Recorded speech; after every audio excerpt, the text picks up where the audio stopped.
Majira kati ya saa 7 mpaka saa 8 za usiku huko katika baa inayofahamika kwa jina la Las Vegas iliyopo kona ya Bwiru, kata ya Nyamanoro, wilaya Ilemela.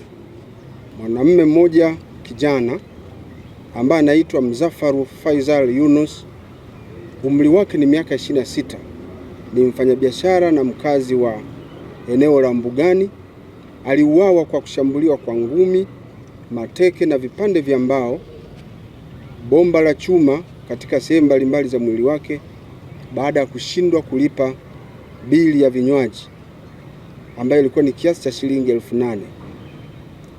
Na hela hizo alikuwa anadaiwa baada ya kunywa pombe katika baa hiyo ya Las Vegas. Watuhumiwa waliofanya tukio hilo, ambapo kati yao kuna walinzi wawili wa baa hiyo ambao wamekuwa wakifahamika kwa majina ya mabouncer. Pia meneja wa baa hiyo alishiriki kikamilifu, wafanya usafi na watu wengine ambao waliweza kutoroka kabla ya kukamatwa. Baada ya kushambuliwa huko, taarifa zilifika kituo cha polisi, ambapo mhanga yule, kwa sababu alikuwa amejeruhiwa, alichukuliwa na kupelekwa katika hospitali ya rufaa ya mkoa wa Mwanza Sekoture. Lakini ilipofika tarehe 6 majira ya saa 6:30 za mchana, basi kijana huyo aliweza kupoteza maisha wakati anaendelea kupata matibabu katika hospitali ya Sekoture. Jeshi la polisi sasa liliendeleza upelelezi wa kina kuhakikisha kwamba linawakamata wote waliohusika na lile shambulio. Tarehe 15/4 majira ya saa 11 jioni, wakati uchunguzi ukiendelea, tulifanikiwa kumkamata mtu mmoja anaitwa Yona Paul Peter, ni mlinzi au bouncer kwenye hiyo bar.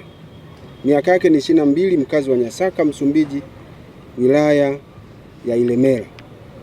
Tarehe 21 mwezi wa 4 ilikuwa ni saa 7 za usiku huko Mwakitorio, mkoani Shinyanga.